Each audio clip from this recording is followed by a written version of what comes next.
Welcome to On the Brink, a fresh lens to take you and your business to new heights. Remember, I'm Andi Simon. I'm your host and your guide, and I go looking for people who are going to help you get off the brink. Remember, our job is to help you see and feel and think about things through a fresh lens. So I'm an anthropologist. I help people change, whether it's as an executive coach or a consultant in your business. I help you see what's all around you that your mind might be fighting because it doesn't quite fit into the story that's there. Today, I have Riley Jarvis with us from Ottawa. And Ottawa, the people come from across the world to be on our podcast, and it's so much fun. In fact, you've taken our podcast to be in the top 5% of global podcasts. Now, I don't know what that's a percent of, but in anything, I'm proud of it. We've also been publishing our 300th podcast. That means it's 4 years of doing lots of good stuff. I know Riley has his own podcast and I was on his. But today we're going to talk about Riley. So let me tell you a little bit about him. Then he will tell you his own journey. And we're going to talk today about something you're not going to do today, which is sleep, which is really important. Riley is the founder and CEO of the sleepconsultant.com. You're the Sleep Consultant. It's an organization that helps CEOs, entrepreneurs, and high performers transform their sleep to significantly improve their day, their life. You don't realize that the two are connected, but they're actually all one, and you are one, both at night and in person. He started this through his own health journey, and he discovered that sleep was the missing link that brought everything together. It's an interesting story. After hacking his own biology by learning from top doctors in the field and furthering his own education on the subject, he developed a state-of-the-art approach. He'll tell you about his 10 tips and tricks to help you as well. Aims to get at the root of the issue. Now, we all know as we have matured, at times sleep is easy, and at times at 2 a.m, we're wandering around the house wondering, how do I get back to sleep? Not so hard, but it is hard. He had a background in the finance industry. He's been seen firsthand the consequences of sleep deprivation. And that means that you can listen today and know he's got something to get you off the brink. I want you to soar. So by the time we're done with our time together, you're going to say, oh, Riley, how do you help me sleep? And why should I? I'll let you know why. Riley, thank you for joining me today. Thank you so much, Andrea. It's a pleasure to be here. Tell the listeners your story. It's a great story. But I also know that until they hear it, they're not quite sure who is Riley and why should I listen to him? So credential yourself. Who are you? Oh, thank you so much. I really appreciate the kind intro. So a little bit about me. Many, many years ago, well, I guess I should start to present day. I'm the CEO of the Sleep Consultant. And yeah, like Andrea said, I help CEOs, entrepreneurs, high performers really optimize their sleep, get more done in the day by, optimizing the time that they do sleep into deeper wave sleep patterns. So when they do wake up, sleep translates into every single thing that we do, how we feel, the relationships we have, our focus, productivity. And if you're really able to get your sleep down, opposed to hustling to get more done, you can actually retain better focus, better memory, make better decisions, and you can just see it all throughout your personal and professional lives, as I've done with many clients. But starting with my story, we'll get back to this. It all started many, many years ago when I was working in the finance industry, and that's what I went to school for. I was working at private equity and kind of the investment banking world. And I mean, the hours, as anybody knows, are very arduous. It was waking up, getting to work about 7, 8 a.m. and like working till 10 p.m. until the deal was closed. And it was just day in, day out, grinding, sometimes 12 to 18 hours a day. And, it's the kind of only the top 1% survive. And you have to be on your mental and physical peak in order to maintain that. But I just couldn't do it anymore. And I was in my early 20s at the time. And that's usually, you would think, like as a young, healthy male, when you have the energy to do all that. But there's something happening with me where I was making clumsy mistakes. I didn't have the energy. I just had constant brain fog, and it just went on and on. Long story short, I ended up having to be let go because I didn't know what was going on. I felt like a shell of my former self. I was pretty good in school and I was a good worker and everything was going good up until that point. So I was forced to leave that. I was forced to drop out of classes, and my health started to deteriorate pretty quickly. And when I went to doctor specialists, they really couldn't give me an answer. General practitioner referring me to all these different doctors. Anyway, months later, went to the gastroenterologist. Turns out I had Crohn's disease, which is inflammation of the bowels and all throughout your body. And it was pretty bad too. I mean, it was causing me to lose weight, lots of muscle, energy, brain fog, and all these things that were going on. And the inflammation that was inside my bowels was actually quite bad at the time. And the side effects of the medication that they were giving me were actually making me feel worse. And I couldn't even, like, to put that in perspective, for me to write down a paragraph that actually made coherent sense took me about 5 to 10 minutes to do. And I just remember looking back, just like, I don't know how I functioned or operated in the world at the time. And I was bedridden, essentially, collecting massive piles of debt. So I basically had to take health into my own hands with my back against the wall. And the way I did that was studying. I didn't really know sleep was the answer yet, but studying health, all the systems inside of our biology, like how does it work on a deep, deep level? And then I started investing in a lot of private natural doctors, functional medicine doctors around the world. I spent tens of thousands of dollars. And then sure enough, it was kind of month by month, year by year, I slowly started to see improvements and everything started to get better. My brain fog lifted, my energy lifted. And then I remember getting to the topic of sleep. I'm like, let's give this a shot. So I started sleeping a little bit better, and I had a sleep tracker at the time. And sure enough, I felt amazing the next day. And I was tracking all this. I was kind of a nerd with all the data that I would input into my book too on an Excel sheet. I mean, as a finance guy, I'm a numbers guy. So of course, I'm going to have to do that. And I just, sleep was the one that really transformed everything. And then sure enough, so the last 5 years, sorry. Did you discover that on your own, or was there a physician that helped you with it, or a shaman? I mean, you've got to a lot of self-reflection on your part. I think it was just a lot of self-reflection on my part, because I grouped it into, like, I was looking at my hormones, my brain neurotransmitters, my gut, and all these different things. And eventually I knew it was like, okay, on this month, I'm going to focus on sleep. And then, you would track what those improvements would be. And those were higher than any other thing that I was doing before. And I guess it turned out was because my body wasn't sleeping, restoring itself. And because the inflammation that was inside of me, better sleep just really helped repair and recover that. So as a result, fast forward to today, for the last 5 years, the Crohn's has been in 100% complete remission. Doctors don't know why. It's sort of funny when you go to see them, they don't know how to make sense of it. So, that's kind of the joke that I have with myself. But now, I mean, that was my story, and that's where I had a disease state. And I hope to inspire other people through my story. People won't be on that extreme, but I want to show them that even if they feel tired, even if they're looking to improve their performance, they can absolutely do it with their sleep, because sleep is one part that is so neglected as a society. We're always talking about, it's a hustle culture. We have to, like, why would we sleep when we can sleep less and get more done? Drink coffee, get on with it. If we feel wired at nighttime, drink alcohol or sleeping pills to do that. It's just a lot of these things to mask a deeper problem that's going on. But in an ideal world, we wouldn't need any of this if our body was operating as it should. I mean, if you kind of go to the root of where it was actually coming from. And for every person, it's a little bit different. So that's where I help people now through my story. And I take people's results pretty personally, because it's just so interesting to see different people from walks of life. Sleep is that one thing that everybody needs, that nobody can escape from. It's like, what are the things that you can do? Like, you have to pay taxes, you have to sleep, and eventually one day you'll be in the grave, right? Those are the 3 things you can guarantee within your life. So why not optimize sleep? It's something you can do anyway. And what's amazing with sleep is you don't have to it's not a drastic change to your existing lifestyle. I mean, if you look at your diet, like changing a diet drastically to lose these pounds, if that's your goal, that's a lot of work. I mean, going to the gym and running, that's a lot of work, but sleep is something you're doing already anyway. And I've had people that, have lost like 60 pounds just from fixing their sleep alone, without changing any other routines, just because the metabolism goes up. And that's just one example of many, but it's just amazing the power of sleep. Pause for a second, Riley, because I'm reflecting as you're talking about, and I want the listeners or the audience to think about things that they have seen or heard, so they can make this extremely relevant beyond themselves, because we're involved in Washington University in St. Louis. And we had donated a room in the new athletic facility, and the athletic director, Anthony, had changed it from a study room to a resting room. He gave it a good name, better than I call it. What he found was that many of the athletes were proud of how little sleep they had. And so what he did was he changed the whole story, the whole narrative, so that rest was good and sleep was good.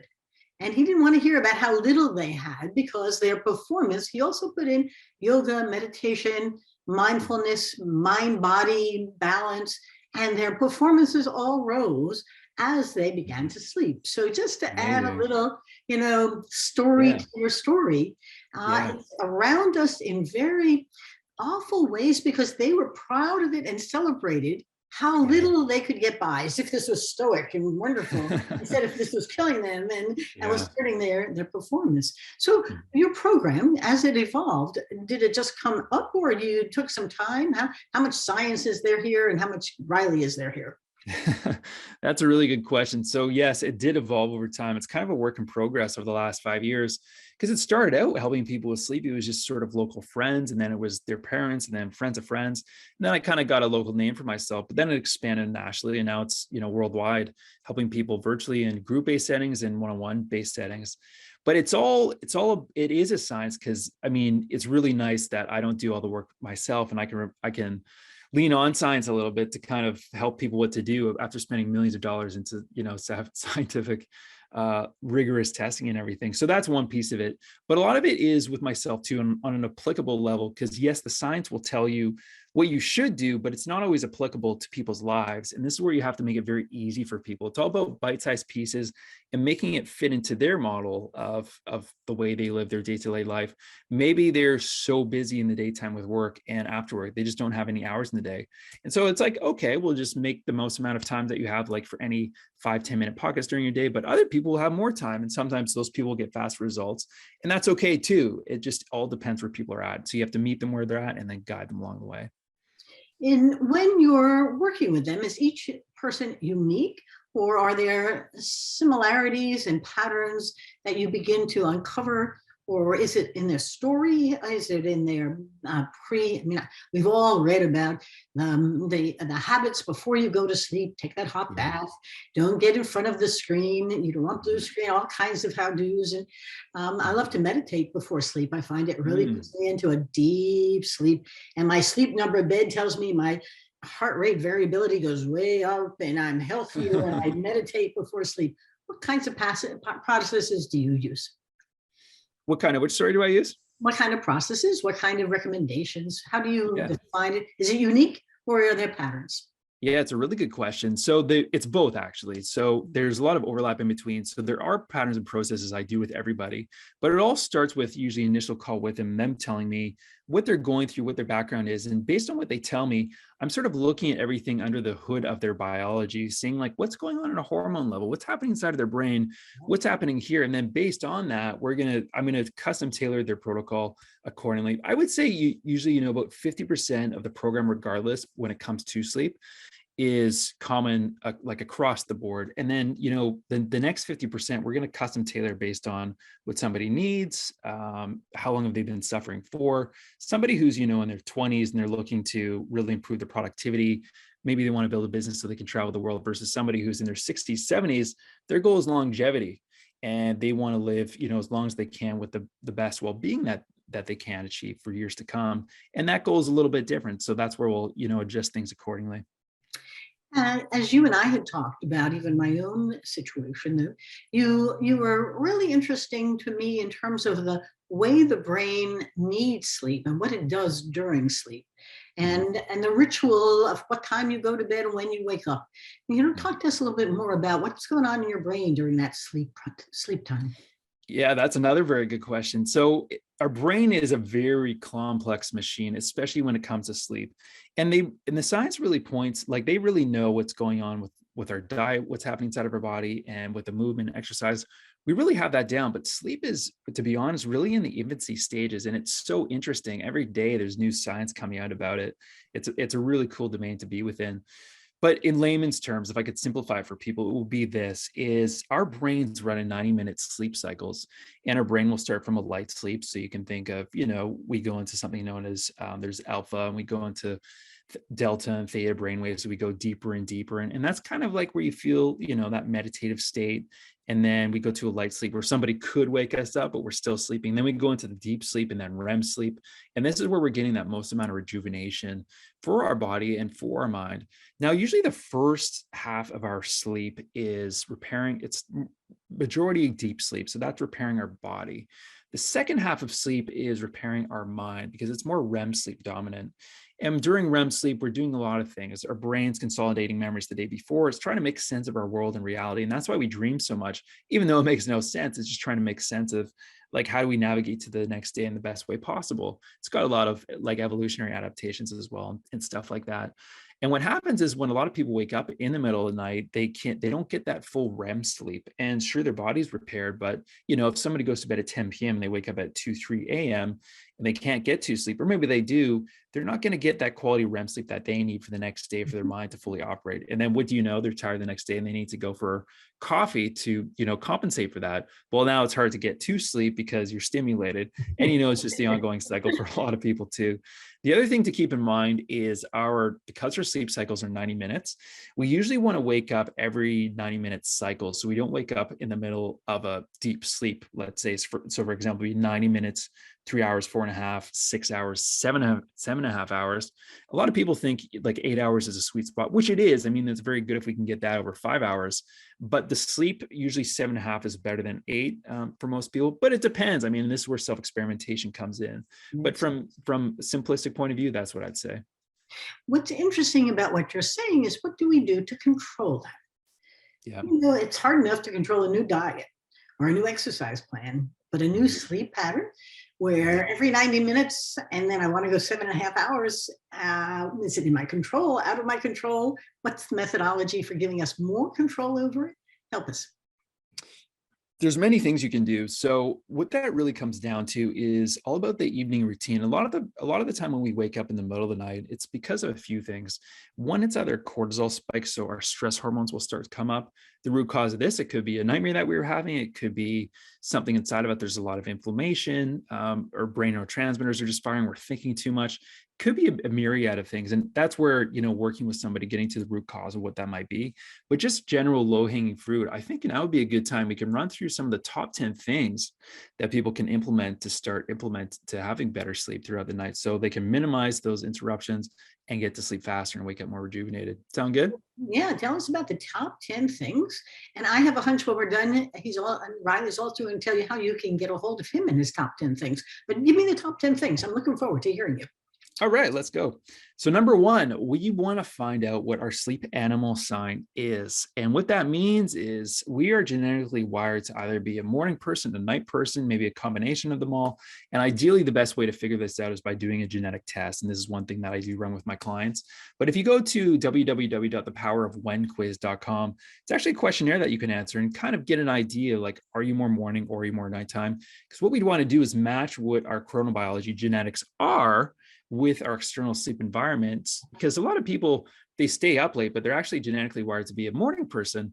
And it's no wonder why they feel so sleepy in the morning sometimes. So it's getting that match between the two. And when you do that with people, it's just amazing how much better they feel.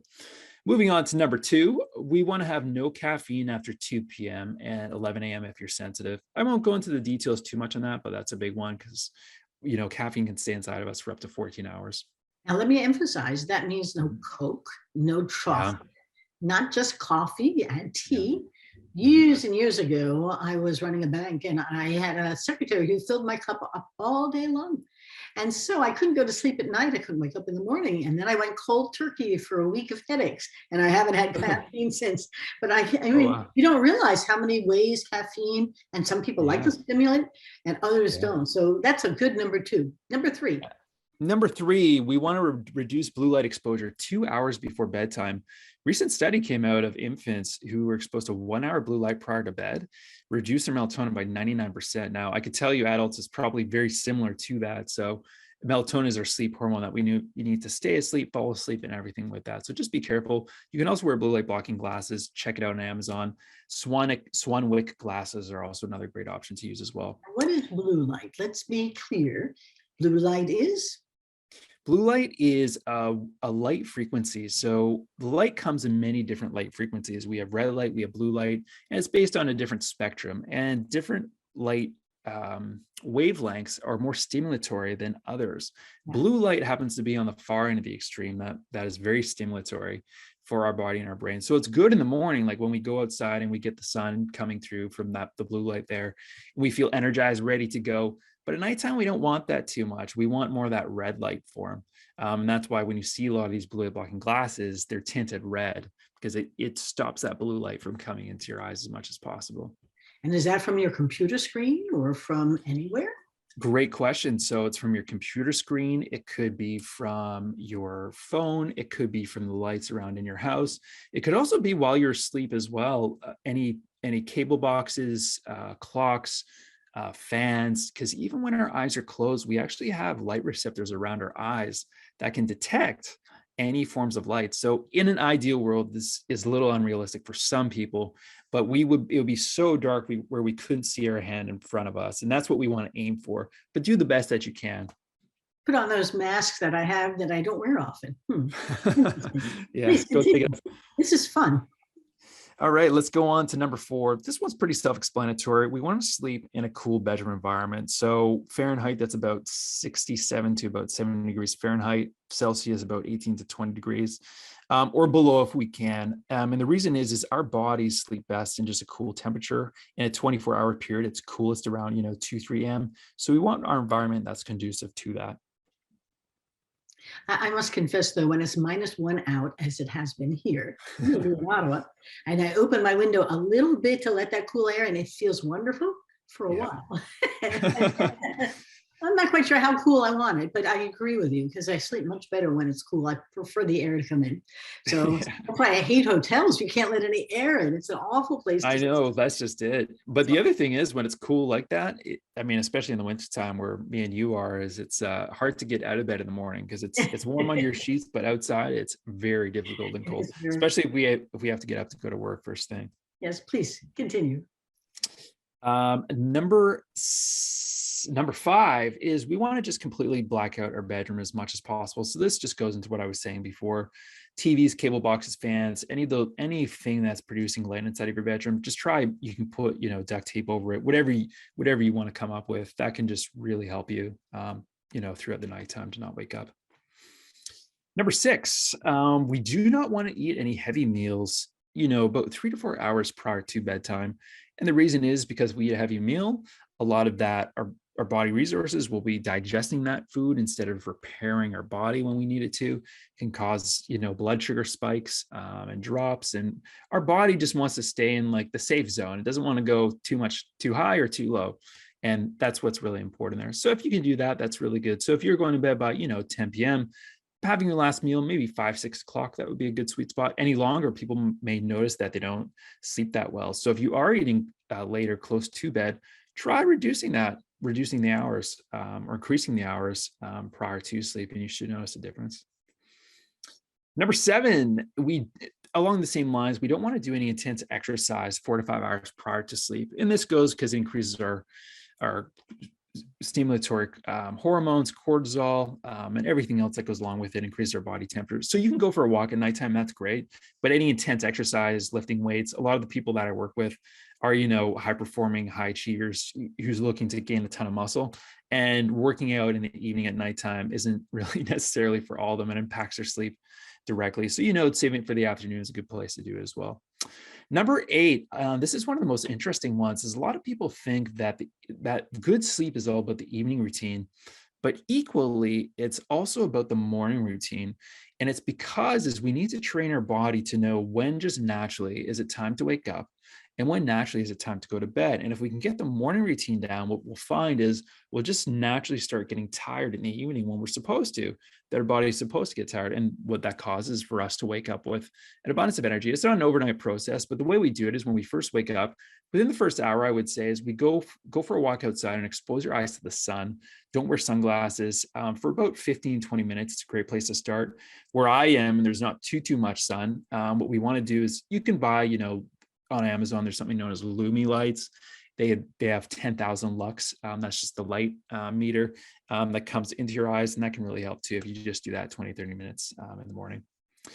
Number 8, this one is probably one you're familiar with, Andrew, is we want to do a meditation or guided meditation 20 minutes before bed. Great resource on this, actually. I mean, YouTube has so many good free resources. They're called the Honest Guys on YouTube. Sam Ovens is another one that's really good as well. But yeah, those are great resources. Number 10, we have no alcohol about 4 to 6 hours prior to sleep. A lot of people drink alcohol to try and wind down prior to bed, which would make sense. And I did that in my early sleep journey too. I'm definitely guilty of that. But what it does is it directly negatively impacts your REM sleep and actually affects your sleep quality in a negative way. Yes, it's interesting because if we are out for dinner and we have a glass of wine or a scotch, 2 and 3 in the morning, I'm all wound up, as opposed, and I go to sleep, but I don't stay asleep. It's not good for the whole night. The other thing is, people don't fully understand that during sleep, your mind is processing, and you said it at the beginning, I want to emphasize it, your mind's processing all the things that happened during the day before. Mm-hmm. And it's thinking about, my meditation tape says you cannot do anything about yesterday. Mm-hmm. Tomorrow hasn't happened yet. You're in the moment. Stay in the moment and let your mind go quiet. Breathe deeply. Get into a moment where you're not thinking about anything. You are just being. And feel whatever you're sitting on or sleeping on, or, begin to just get away from time and space. I find it's very interesting because your mind is looking for that quiet so it can do its stuff, because it has a whole lot of work to do all night long to make sense of everything that you put into it, so that you wake up in the morning fresh with a great perspective. I find that my morning is my best thinking time, my best writing time, my best things. Wake up in the morning and say, oh, that's how I'm going to solve that problem. My complex problem solving is first thing in the morning. And we're 5 o'clock in the morning, 6 o'clock in the morning wake up people. And so we're raring to go. Come 7:30, 8 o'clock at night, everything's quieting down and you're ready to let the mind have a little time off for good behavior. They're physically needed as well, as you discovered with your Crohn's disease, didn't you? Yeah, that's just it. Yeah, the sleep is so important for repair. And what you were saying is very true. That old adage of sleep on it, I mean, it's actually true. If you utilize your subconscious mind, and there was the really good book, Psycho-Cybernetics by Maxwell Maltz, and he talks about the power of the subconscious mind. It's sometimes like, do you ever get that feeling where a brilliant idea pops into your mind when you're in the shower, you're not thinking too much? Well, that's your subconscious mind working in the background. We don't consciously always have to be thinking to do that. And with our sleep, it's the same thing. If we can't figure out what a problem is, sleep on it, our unconscious mind, our brain will work on the problem, and we usually wake up with the answer. I want you to emphasize that, because if we sleep on it, your mind isn't going away. It's actually making a lot of work going on during that time to help you solve that complexity that you've got. The worst thing you could do is sit up all night trying to figure it out. That won't work at all. As I found out when I wrote my exams, trying to pull all-nighter is not a good idea. I pulled those also, and I got through them, and I got good grades, but I don't remember a thing that I was supposed to. Retention. Oh, Lord, I got through it. But this is an interesting time because I don't need to pull all-nighters, but I do need to get good sleep, as most of us do. And to your point, I have a friend who goes to bed at midnight, wakes up at 10 in the morning. That's a good time for her. By 10 o'clock in the morning, I've already gone through 4 hours of day. And I know not to call her before 10 o'clock. But I couldn't imagine wasting my morning. I love dawn. It's my favorite time of the day. It's a birthing time. Yeah, it's amazing. Before the world starts to wake up. I completely relate. I'm a morning person as well. And when my puppy and I when it's warm, we go for the early morning walks. It's the best time. It's sort of it's exhilarating. So, Riley, this has been such fun. As you're thinking about wrapping us up, a couple of things you want our listeners and our audience to remember. And I'd love you to then tell them how to get a hold of you. Absolutely. It's pretty simple. They can go to www.thesleepconsultant.com. On side of there, you can see everything that we offer. We have a free sleep assessment questionnaire. So you can see on a scale of 1 to 10, where do you fall? And based on where you fall, I have specific trainings that you can utilize as well. I'll send directly to your email that you have. I mean, I just keep you in the loop with newsletters, with sleep tips and all these other things. If you want to reach out to me directly, you can reach Riley at thesleepconsultant.com. And Riley is Riley. And Riley also has his podcast, which I will be on. What is the name of your podcast? It is called the Sleep for Side Hustlers. And we show people how to utilize sleep in order to improve their productivity. It could be for an entrepreneur, but it really could just be for everybody. Because again, everybody needs better sleep. So we talk about different modalities and everything to do on there too. My last question is about kids. Does your methodology work for children as well? And should it? It does. It's just with children, you have to be a lot more careful. They're usually more sensitive to certain things. They need to be more just more aware. And children, for that reason, are my specialty. That's where you have infant sleep specialists who do that. But yeah, it is a similar approach. It's just you have to be a little bit more careful with some of them as well. Because I certainly remember raising my daughters and trying to get into habits. And they abandoned them, of course, when they turned into teenagers. But I think they've recovered over the years. But, parenting is important, but sleep is important for the parent and for the kids. And if you can get them into good habits, they can build up whatever that natural piece is, even if they just sit in bed and read until they're ready to quiet down and go to sleep. Yeah. So it's important. And then the morning rituals become extremely important. So think about this intentionally, and that will give you purpose and meaning and fun. Well, yeah, absolutely. I've had Riley Jarvis from Ottawa here today from a really important topic of how do we get a good night's sleep, but why should we? And why should we work at it? It's hard enough to get the day done. Do I have to work at night also? Well, yeah, it might be better for you during the day. So it's been great fun. A last thought, Riley, and then I'll wrap us up.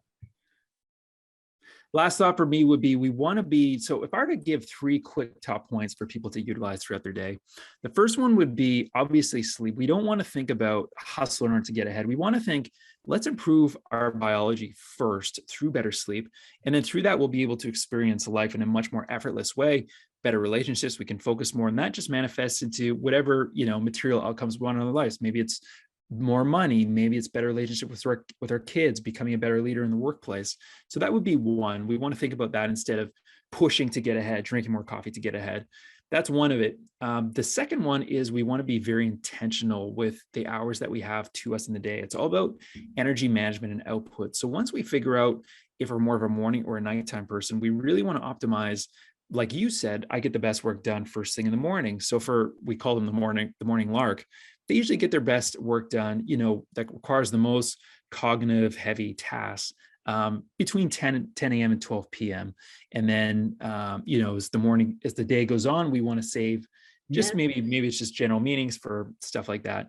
And number 3, I would say, is if we can prioritize reducing, just overall lifestyle inside of our day. And that could be better diet, better exercise, all these just different things, but baby stepping it, whatever works best for us, as long as you can be better today than yesterday, then you're in the right place.